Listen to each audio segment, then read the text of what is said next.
Well, freedom's busting out all over, and maybe it's time for a new vocabulary to track this 21st century phenomenon. Hi, everybody. I'm Bill Whittle here with Steve Green and Scott Ott. And this is your right angle on the sort of worldwide, kind of slow, kind of steady tendency of the people to start looking for representatives that actually represent them rather than tell them how they're supposed to feel. Conservatives won a big election in Australia. Ross Douthat over at Instapundit tells us Douthat. I'm so sorry, Ross. Excuse me. I didn't if I didn't get your name right. But he's talking about all around the world. There's conservatives are doing well in India. Theresa May said, "Hey, maybe we should revote this Brexit thing." And we think we'll find somebody else. Thanks for coming in. And so what's actually happening here? And as usual, attached to this article is a tweet from Richard the Cat, Richard Fernandez, who's just one of the most brilliant guys out there, really. Everything he says just magic to me. But here's what he said about what he thinks is going on. The current tide of political upheaval is basically rejectionist. It's a backlash against the 20th century nihilist project. It's necessary but insufficient. The harder part, which comes next, is building a successor to the ruins of 20th century ideology. And that's the part that really got my attention. Steve, we still have political parties that have identities that go back to the Republicans freeing the slaves and the Democrats fleeing the Union, and then we went through a period where the Democrats were the party of the little working guy, and the Republicans were the party of the guys with the with the golf courses and the private clubs and the yachts and everything. And now we're back to some other strange thing. But it's beginning to look to me like the entire landscape, what he said about 20th century politics, on some level, it's really 19th century politics that we're still dividing ourselves along the lines of in the first quarter of the 21st century. Boy, that really could not be more true. Wow, if that was so good, I completely forgot what I wanted to say, and now I've got to go on this different track. What's going on in Europe? It's this populist revolt, and it's fairly angry and it's fairly incoherent, and it's absolutely the result of this huge failure of the European Union and of this progressive moralism. On the backstage, Scott was talking about some of the ugliness going on in Europe and what they call the right wing. It wouldn't really be the right wing in this country, and I argued that it's the natural reaction against a policy that says, you know what, it was really wrong for us to try and impose our culture on Africa and Asia during the colonial period. So now we're going to invite all these people in to impose their culture on us, and you need to sit down and shut up about it. And people are angry and they are frustrated. What they don't have is a program. What we have now is a populist revolt. We're hoping it doesn't turn into a nationalist revolt. And again, I have to differentiate here between the United States and Europe.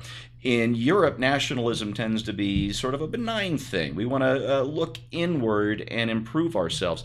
In Europe, nationalism tends to be we're so great that we're going to take your land away so we can have more of it. It's annex the Sudetenland for the ethnic Germans. We're going to restore our national honor by retaking Alsace and Lorraine. The Serbian national identity revolves around a loss they had to the Turks 500 years ago. It's always about anger at slights, real or imagined, against the other, and so we've got to channel this populist revolt into something productive before it turns into a nationalist revolt, which, as we've seen in European history, really starting with Napoleon and going on through the two world wars, turns into something very, very ugly, like the world had never seen before. And what occurs to me is we have a similar argument in this country. we argue that we have to go back to the Constitution. We have to go back to the way things were. And people seem to read that as sort of a straitjacket. Hey, we broke loose of these bonds. We don't want to go backwards. We want to go forwards. And that's a mistake in the argument that we're making. The Constitution, limited government, free market capitalism, these aren't straitjackets you wear. These are sort of non-ideology ideologies. Limited government and federalism, just like free market economies, give everybody enough elbow room to do their own thing, whatever they want. You get to build your own little system within the system with the people that you want to build your little system within a system with, and you don't have to deal with anybody else if you don't really want to. It's completely liberating in a very real sense of the word. One of the first things people did when they came to this, when they found this country, wasn't, oh, now we have to behave like everybody else because it's capitalism. No, people went out and formed hippie communes in the 18th and 19th centuries. This is a proud American tradition of having enough elbow room to do whatever it is you want to do. And that's what we have to sell it as, not a return to the political past, but as a non-ideological system where you get to do what you want to do and you don't get to tell me that I can't. Exactly. And once again, we find ourselves ambushed by the fact that the left understands the power of language, and we simply don't. They've redefined the word liberal into meaning nothing and justice meaning nothing and so on. But one of the things that they did was, this is actually relatively news to me. I only found this out a year or two ago, that apparently the term capitalist was coined by Karl Marx. Yeah. Okay, now this is interesting. So, Scott, when we're talking about getting rid of like old labels and looking at the 21st century through the prism of the 21st century and not the late 19th century, this entire idea of capitalism as it was defined by Marx was, the term capitalist was designed to be exclusionary. In other words, if you wanted to have a decent life, you had to have capital. You had to have accrued money, not money that you were going to earn, not just a good idea and hard work. You had to have the big sacks of money with the dollar signs on them, and that's what it took for you to be a happy person, is you had to have capital. Well, that's not what we're talking today. Anybody, certainly this business is not started by huge sacks of money. It is a free market. And that's what we have in the 21st century. We have a free market. We're not capitalists to the degree that Marx named us capitalists. We're just defending the system that's given it that name, and it's a pejorative name.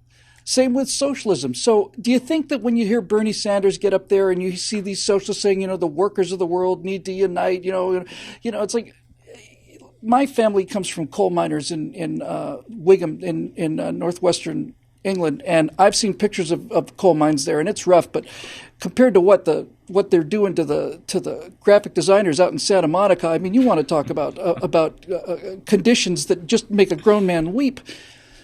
But this is exactly what I'm talking about, right? The entire socialist argument is to prevent things like 9-year-olds losing their hands in the machines that makes the rifle bore on the Krupp cannons, and it's just old hat, and it's time to go.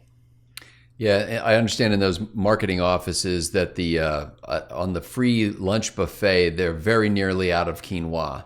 Oh, so for yeah, real? you can. Are they eating lettuce? They're eating lettuce in the streets now, aren't Workers they? of the world unite. There's a book that I'm probably about a 25-30% into right now that came out a long time ago, back in the 1970s, by a guy named Jude Wanniski, and it's called The Way the World Works. And one of his theses in this book is that the people are right. In the case of an electoral system, the voters are right. And that if you're one of those politicians who thinks that the problem with the country is that the people are doing the wrong thing, then you're not listening. You don't understand. The people will produce the outcome that they desire, and you can't stand in the way of them, even with guns and tanks, ultimately. And so I think it's a fascinating thesis, and you see this started to play out around the world, and the literate people, the chattering class, believe that the people have made fantastic mistakes when they do things like vote to pull England out of the European Union, or vote to elect Donald Trump as president of the United States, that this has been a huge blunder of epic scale, and that the only reason they did it is because they're in some way ignorant or they're deprived of the facts. They don't usually posit that the entire, half of the population is evil, but they basically say that they've been hoodwinked. And Jude Wanniski basically makes the case that no, the people in their aggregate are smarter than that. And they don't really make mistakes. They constantly make course corrections. And this is another course correction, I think, that we're seeing in this country. And recapturing the language by doing things like using the term free market, I think, is important if you're a free market person.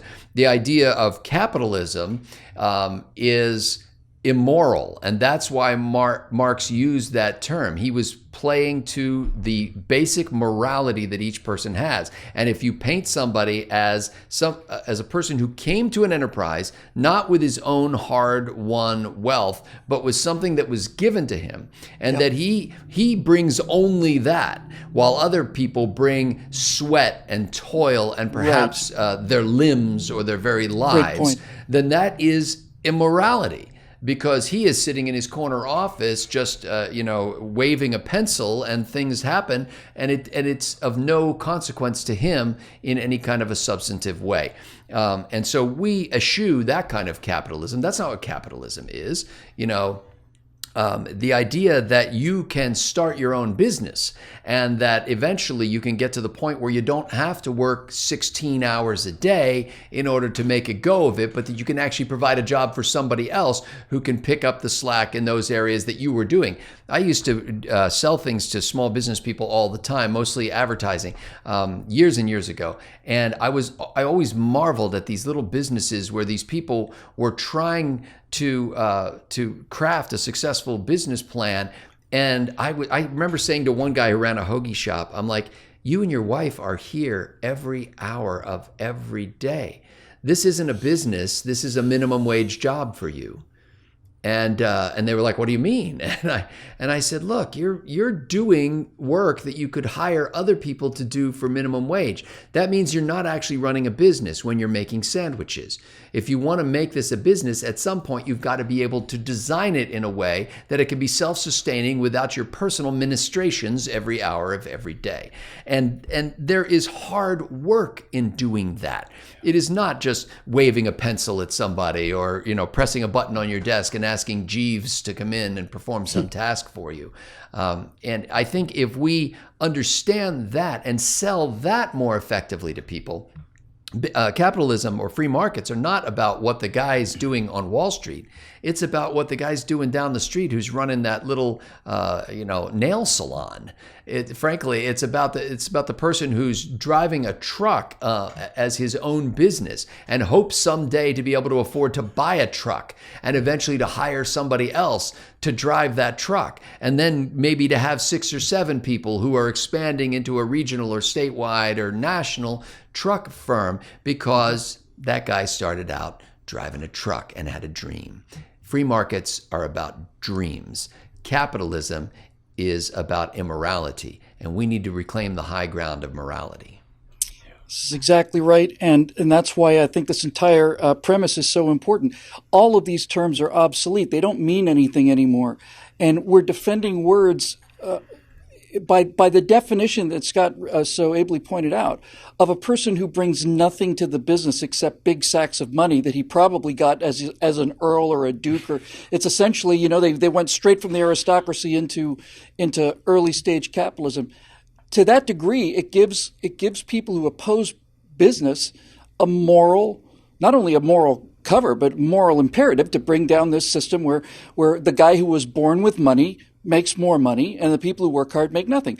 And this is why you constantly hear the left talking about income inequality, but no one's ever talking about output inequality. Because, as Scott also mentioned, the great thing about an entrepreneur is the old saw, an entrepreneur is somebody who's ready to work an 80-hour week so that they don't have to work a 40-hour week. And that's pretty much exactly how it goes. And this is the world of today. And everybody out there understands this. Everybody, I was joking about earlier, graphic designers and all of these people, they're gig-based jobs. They don't work for the same company for 50 years and get a gold watch. They hire out subcontracting and so on. So every single day that goes by, as we become less and less industrial, more and more information age society, the terms that not only the left is using, but the terms that we are using are obsolete, and we need to stop using them, and we need to go to the source of what it is we're actually doing. Just to wrap up, Ross in his article basically said that what he thinks is, as Scott also pointed out, is that it's a rejection of people being told what to do by their betters. Certainly Donald Trump's election was that, and damn near a miracle. And we're starting to see it all around the world. People are tired of being told what they should think by a government that thinks that we need new citizens because they're not doing what we tell them to do. So I think it's that kind of invasion of the left, that constant putting politics into everything, is starting to hurt them badly. And just as a sort of an amusing little note to close on, at the end of this on Instapundit, talking about how the left is always trying to bully people into their moral position, he wrote, they'd rather feel like heroes than win people over. And I looked at that sentence and I remembered it because when I glanced at it just a moment ago, just before we started the show, I thought he wrote, they'd rather feel like herpes than win people over. What's it called when you read a typo? And that's when I realized that the difference between heroes and herpes is a very, very small vertical stroke in the middle of that word. And I think it's time for us to decide as a nation which future are we going to take. We're going to stick to the old game. We're going to play by the new rules. Is America going to be heroes or herpes? That's the question. And just a short time ago, I thought it was herpes without fail. Turns out this entire idea of being on the wrong side of history is also a Marxist invention, and anything that they invent causes a lot of misery. So some people may be for it, but as for me, I'm against it, and I think these guys are too. Thanks for joining us. The show's made possible by the paying members at BillWhittle.com. Small cadre, you might say, of people who are putting their own money into an enterprise to try and make sure that other people get to keep their own money. So if you'd like to be one of them, we'd love to have you over at BillWhittle.com. We'll see you next week on Right Angle.